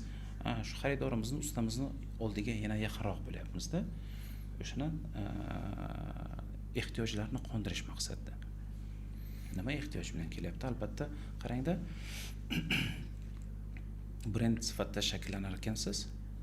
Har bir kompaniya u biz hozir retail haqida gapiradigan bo'lsak agar, o'sha brend do'konining ichida qanaqa mahsulot sotilishi qiziq bo'lmas ekan xaridorga, u brendingizga, sizning nomingizga ishonib kelar ekanda, bu to'g'ri holatlarda. Va qanaqandir dard bilan kelganda, bizning sotuvchilarimiz unga tashxisni to'g'ri qo'yib bilsa, to'g'ri yo'naltirib bilsa, dardini chiqara olsa, nima maqsadda ishlatmoqchi, nima sotib olmoqchi va nima yechim beradi sotib olayotgan narsasi. O'shanga agar dardiga davo bo'la olsagina, biz o'zimizni xizmatimizni bajo keltirdik deb o'ylaymanda. Shuning uchun boshida biz ana ishni boshlayotgan paytimizda mol yetkazib beruvchilarga aka keling ishlaylik degan iltimos bilan borardikda. Hozir shunday bo'lyaptiki, biza xaridorimizni manfaatini mol yetkazib beruvchining oldida o'sha nima qilyapmiz, turib beryapmiz. Biza har doim oxirgi shu o'zimizni xaridorimizni manfaatiga turib beramiz. Biza xaridorni advokati bo'lyapmizda. Kafolating yangi kundan kunga brendlar ko'payadi va kelaveradi ular. Brendlar keling hamkorlik qilaylik. Muammosi yo'q. Biz har doim tayyor hamkorlikka, lekin xaridorimizning mana bunaqa talablari bor. Faqat mana shu talablarga javob bera olasizmi? Xaridor talabiga qarab moslashishingiz kerak bo'ladi. Xuddi u kompaniyalarga moslashishga to'g'ri keladi. Xuddi shunday. Kerakli asbobini, ya'ni natijasini xotirjamlik, unga xotirjamlik berish. Nima uchunki kamdan kam ustalarimiz bor. Bitta asbob uskunadan 2 dona yo bittasi har doim rezervda turadi. Bu buzilib qolsa, bunisini ishlataman degan ustalar juda ham kam. Endi albatta bunaqa ustalar o'zi shakllanyapti, o'zining brigadasi bor, qo'shimcha asbob uskunasi bor. Har xil ehtiyojlardan kelib chiqqan holda, lekin asosan shu bitta asbob uskunasi bor, bitta perforatori bormi deyman, o'sha perforator bilan ishlaydi. U usta pul yig'adi. Bitta asbob uskuna sotib olishdi. Uskunani sotib olyapti, qanaqandir texnik sharoitlardan kelib chiqqan holda u buzilib qolyapti. Ana faraz qiling, u ancha yig'di, sotib oldi, bitta obyektini ishni boshladi buyurtmasini va buzilganda ishi turib qolyapti. Buyurtma ish to'xtab qolyapti. Buyurtma yerdan tirab turibdi. Tez bitkazib ber. Va shu holatda uni mijozi, ustaning mijozi uchun yomondan, ustani o'zi uchun ham u va'da bergan. Shuncha kunga ishingni bitkazib beraman deb. Va u texnikani ustidan biz nima qila olmaymizda, ko'p katta gapira olmaymiz. Texnikaning buzilishi ehtimoli bor. Biz nima qilish kerak? Bizning vazifamiz uni ishni tez hal qilib berish, yo tuzatib berish. Agar zavoddan defekt kelgan bo'lsa agar, yangisiga almashtirib berish va bu narsani imkon qadar tez qilishimiz kerak. Bozorda hali uchrab turadi. Yolg'ondan kafolati bor deydi. Olib kelganda buzilgandan keyin olib kelganda aka kafolat mana shu ruchkani sotib olayotgan bo'lsa agar kafolat sotdingiz, sotish maqsadida yolg'on kafolatni berdingiz, olib ketdi, buzilib keldi, aka deydi, mana bunga kafolat bor deydi, bunisiga kafolat yo'q edi aka deydi. Mana shu o'zingiz buzgansiz, o'zingiz aybdorsiz, yo kafolatning ichida xuddi shunday 10-15 ta punktlar bo'ladi, ya'ni kichkina harflar bilan yozilgan, u aniq kafolat bo'lmasligini kafolatlaydigan. Bozorda ko'pchilik kafolatni tilda beradi, qog'ozda emas, tilda beradi. Ya'ni og'zaki aytiladi, amalda bajarilmaydi. Xuddi shunday. Vaqt kelganda yo u do'konni topadi, yo topmaydi. Topgan taqdirda ham demak o'sha aynan o'sha qaysidir sabablarga ko'ra aynan o'sha buzilgan detalga, qismiga kafolat yo'q ekan. Shunaqa holatlar ham bo'ladi. Bor bunaqa holatlar. Endi hammasi juda ham ko'p uchraydi biznesda doimo. Shunaqa holatlar endi xuddi shunday. Yana bitta savolim, hamma inson tadbirkor bo'la oladimi? Ya'ni tadbirkorlik bu rivojlantirib bo'ladigan xaraktermi yoki bu insonda tug'ma bo'ladigan xaraktermi? Ya'ni bu rivojlantirib bo'ladimi yoki insonda tug'ma bo'ladimi? Shakllantirsa bo'ladigan insonning tomonimi, ya'ni navik nima deymiz? Ko'nikma. Xuddi shunday. Hozir shu narsani ko'p kuzatyapmizki, tadbirkor bo'lish o'zi bir trendga kirib qoldi. Va ko'pchilik tadbirkorlikni boshlayman deb tadbirkorlikka qo'l urgan fikrimni shakllantiryapman-da, qanday qilib tushuntirsam deb. Tadbirkorlikni boshlaydi. Boshida hammasi zavqli bo'ladi, ishonarli bo'ladi, qanaqandir rezultatlar bo'ladi va birinchi zarbagacha. Birinchi qiyinchilikgacha. Bu mana bu savolimizga qanchalik men tadbirkor ekanman yoki ekan emasman. Birinchi zarbagacha, ya'ni kim tadbirkorning yo'lida har doim qanaqandir baryerlar bo'ladi, qiyinchiliklar bo'ladi. U qiyinchiliklar bor ekan. Tadbirkor u qiyinchiliklarni keling, qiyinchilik demaylik, o'shani vazifa uni yechishi kerak. Optimizm tomonidan qaraylik, optimistik qarash qilaylik-da. o'sha vazifalarni yechar ekan, u o'sadi. Agar biznesda muammolar yoki vazifalar bo'lmasa, agar xavfsirash kerak, qo'rqish kerak. Biznes yo'q degan hisoblanadi. U biznes bo'lmayapti shekilli u yerda agar vazifa tug'ilmasa. Shuning uchun biznes bor ekan, vazifasi bo'ladi. Va mana shu birinchi, ikkinchi vazifalardan o'ta olmadiki, yo qanaqandir tushkunlikka tushib qoldiki, u odam bilish mumkin tadbirkor emasdir. Endi yaratgan bizani yaratar ekan, bu dunyoga keltirar ekan, har kimni o'ziga yarasha talantini beradi, iqtidorini beradi. Hammani o'ziga yarasha iqtidori bor. Va to'g'ri, boshida ota-ona o'sha iqtidorni payqab biladi farzandida. Bo'ladi holatlar payqab bilmaydi-da, farzand o'z yo'lini, o'z iqtidorini o'zi payqaydi yoki o'z yo'lini o'zi tanlab ketadi. Va shu holatda ota-ona unga xalaqit bermasligi kerak-da. Shunda o'z vaqtida o'z iqtidorini, talantini bilgan, payqa olgan odam o'zini to'g'ri yo'lga yo'naltirgan odam. Xuddi shunday. Agar sizda geningizda, DNKingizda agar tadbirkorlik bo'lmasa, agar uni hech ham achinarli holati yo'q. Uni bemalol rivojlantirish mumkin, demak. Rivojlantirish qanday desam, har xil tomondan beri qarash mumkin-da. Siz demak tadbirkor agar bo'la olmasangiz, yana talaygina ajoyib kasblar bor. Albatta hamma tadbirkor bo'lishi agar maqsad pul ishlash bo'lsa, boshqa sohada mutaxassis bo'lib, ayrim tadbirkorlardan ham ko'proq ishlash mumkin agar maqsad shu bo'lsa. Savol nimadan iborat? Nima uchun kerak bu tadbirkorlik? Maqsad nima? Aytganimiz oliy maqsad. Oliy maqsadimizga biz tadbirkorlik orqali ham borishimiz mumkin yoki boshqa outsourceda ishlab, yollanma shaklda ishlab, davlat idoralarida ishlab ham borishimiz mumkin bu oliy maqsadimizga. Albatta tadbirkor bo'lish shart emas. Bu oliy maqsad qanaqaligini xuddi shunday. U o'sha oliy maqsadimizga olib boradigan yo'llardan bittasi tadbirkorlik. Shunday. Xolos. Ya'ni bu panatseya emas, bu tadbirkorlik qilishni o'zi oliy maqsad bo'lishi mumkin emas. Bu faqatgina instrument bo'lishi mumkin sizni oliy maqsadingizga yetkazadigan. Sizni oliy maqsadingizga yetkazadigan. Mabodo bir marta urindingiz, ikki marta urindingiz, o'xshamadi. U uchun hech ham xo'rsinish kerak emas, hech ham tushkunlikka tushish kerak emas. Talaygina ajoyib kasblar bor. Boshqa kasblar bor. Va tadbirkorlarda bilasizmi, shunaqa o'ylab ham kelib turadiki, mabodo tadbirkor bo'lmaganimda kim bo'lardim? Mabodo hech o'zimga shu savolni berib ko'rmagan ekanman. Endi biz hozir taqdir taqozosi bilan yoki o'zimizga qiziqishimiz bilan shu tadbirkorlik bilan shug'ullanamiz. Mabodo tadbirkor bo'lmaganimda men ajoyib bir oshpaz bo'lardim. Bu bo'lishi mumkin. Ikkinchi talantim mana. Nima uchunki bizda avloddan avlodga o'tib kelgan bu talant, oshpazlik. DNKmizda bor bizda. Biz ovqat pishirishni yoqtiraman va bu narsani professional holatda Rossiyada musofirchilikda biz qilganmiz. 14 yildan oshiqroq bu narsani qilganmiz. Xuddi shunday.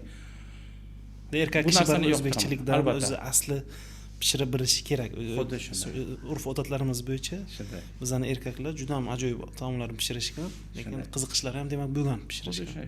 Shuning uchun biz hozir qilayotgan suhbatimiz ham aynan tadbirkorlik haqida emas u.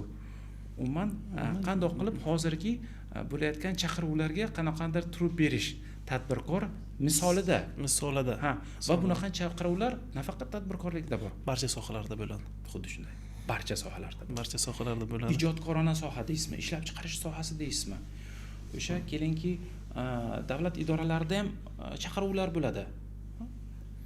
O'zgarish kerak, qanaqandir ko'rsatkichlarga erishish kerak. Bu normal holat. Strategiyalar qo'yiladi, maqsadlar qo'yiladi, erishiladi. Xuddi shunday. Bu normal holat. Faqatgina shundagina rivojlanish bo'ladi. Zo'r. Suhbatimiz juda ham ajoyib bo'lyapti. Birinchi sonimiz uchun juda ham ajoyib. O'zim boshida ozgina hayajonlangandim. Demak, sizga oxirgi va juda qiziq savol beraman. Shu bilan suhbatimizni tugatamiz. Shaxsiy energiya masalasi.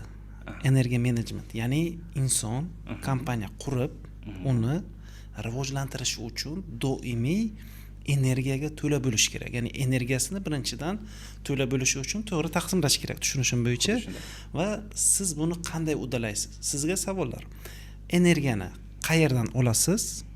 Qanday yuqori darajada ushlaysiz va qanday uni saqlaysiz, ya'ni qayerdadir ketkazib yubormaysiz. Bu vaqt emas, biz energiya haqida gaplashyapmiz.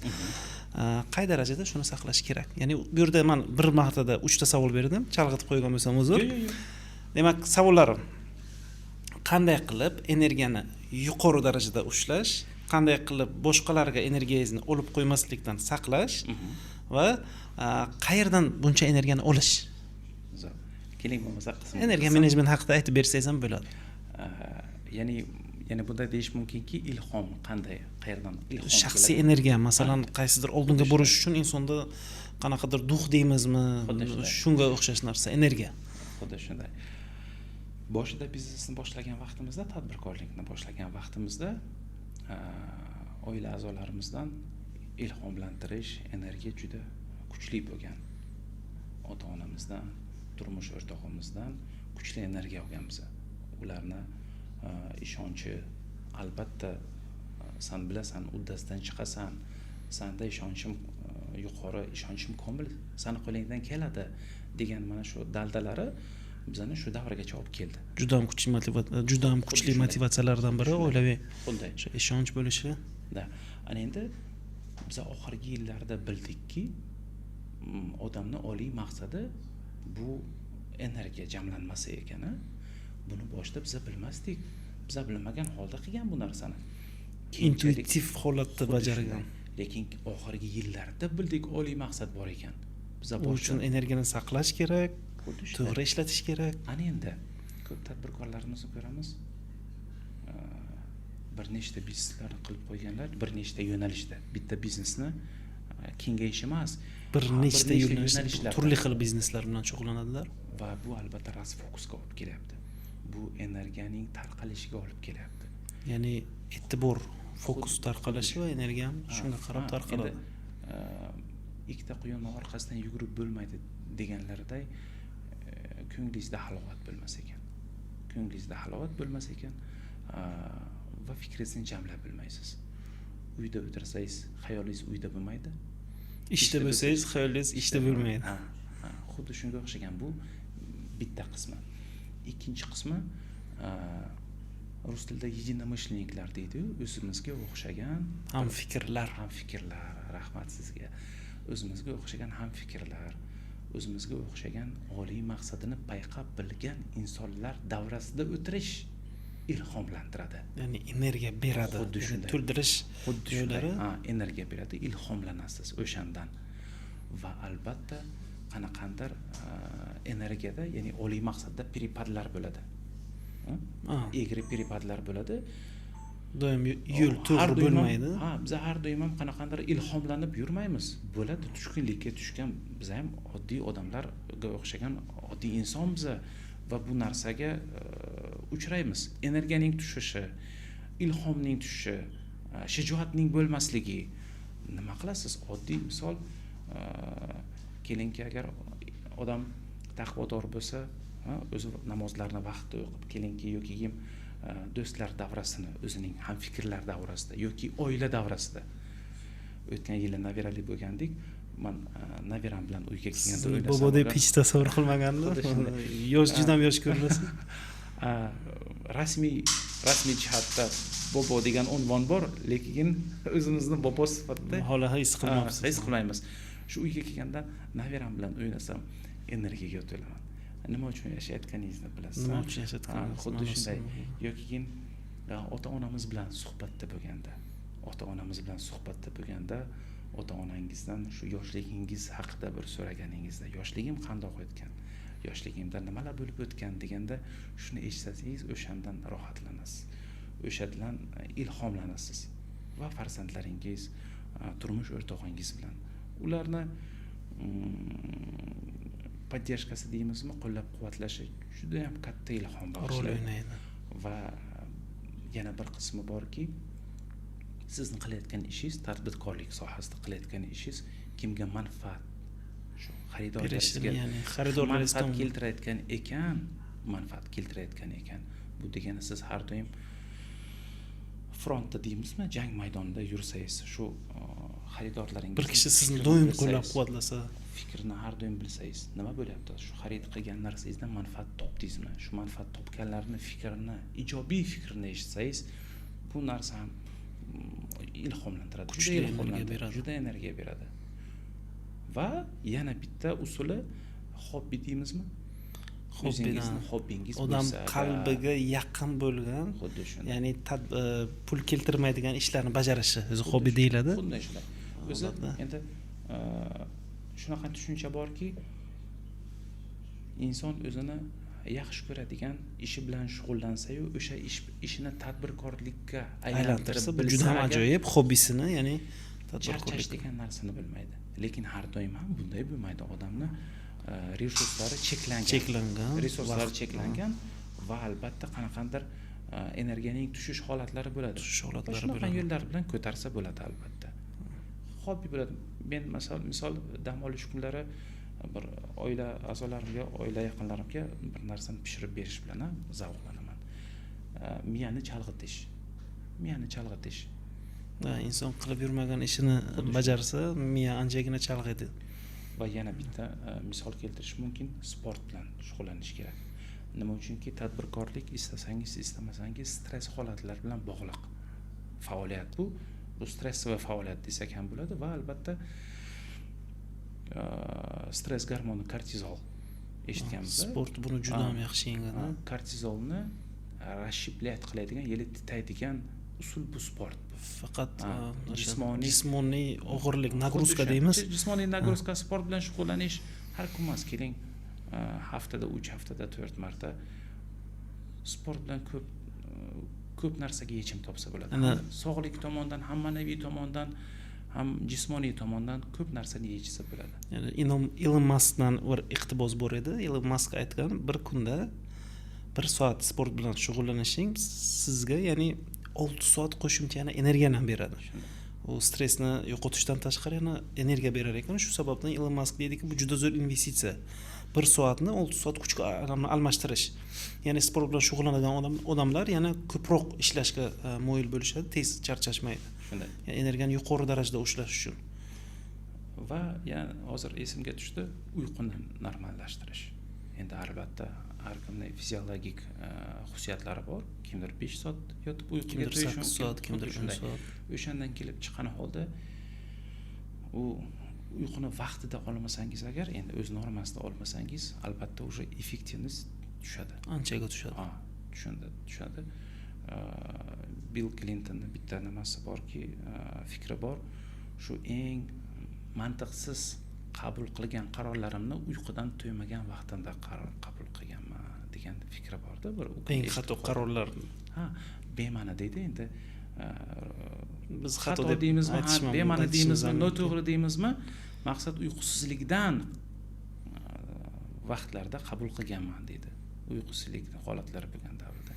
Shuning uchun har bittasini albatta o'zining joyi bor va har bir kishi uchun bu individual bo'lishi mumkin. Kimdir deydi, men faqatgina uxlab energiya olishim mumkin. Tabiatga chiqib energiya olishim. Kimdir qo'shiq kuylab energiya oladi, kimdir yugurib, hammani har xil. Individual tarzda. Bu individual tarzda. Juda ham ajoyib suhbat bo'ldi. Podkastimizga tashrif buyurganingiz uchun sizga yana bir marta minnatdorchilik bildiramiz. Aziz tomoshabinlar, bu bizning yangi proyektimiz. Bu xudo xohlasa tarixda qoladi, birinchi sonimiz bo'lib. Bizni qo'llab-quvvatlash uchun bizga obuna bo'ling. Ya'ni podpisatsiya tugmasini bosib qo'ying. E'tiborlaringiz uchun, shu joygacha agar ko'rganing bo'lsangiz, e'tiboringiz uchun rahmat. Demoqchimanki, ilm har doim izlash kerak va hayotdagi paydo bo'ladigan yoki tug'iladigan qanaqandir qiyinchiliklarni optimistik holatda yengishimizni o'rganishimiz kerak. Va men sizga minnatdorchilik bildirmoqchiman. Rahmat. Birinchi soniga taklif qilib, hurmat, e'tibor bildirib, juda ham ajoyib uchun rahmat va o'ylaymanki, bu podkast bardavom bo'ladi va yana anchagina shahrimizning ko'zga ko'ringan insonlarni o'ziga jalb qiladi. Albatta. Xudo xohlasa niyatimiz shu. Manfaatli bo'ladi deb o'ylayman. Sizlarga ham rahmat, hurmatli tomoshabinlarimiz. O'ylaymanki, bugungi podkastimiz, suhbatimiz ajoyib tarzda o'tdi, juda ham maza qildim, rohatlandim. Rahmat. Rahmat. Sog' bo'lasizlar. Salomat bo'lasizlar. Rahmat. Sog' bo'ling. Assalomu alaykum. Qarsaklar. tarixiy moment. Мы с вами молодцы. Rahmat Dashman, rahmat.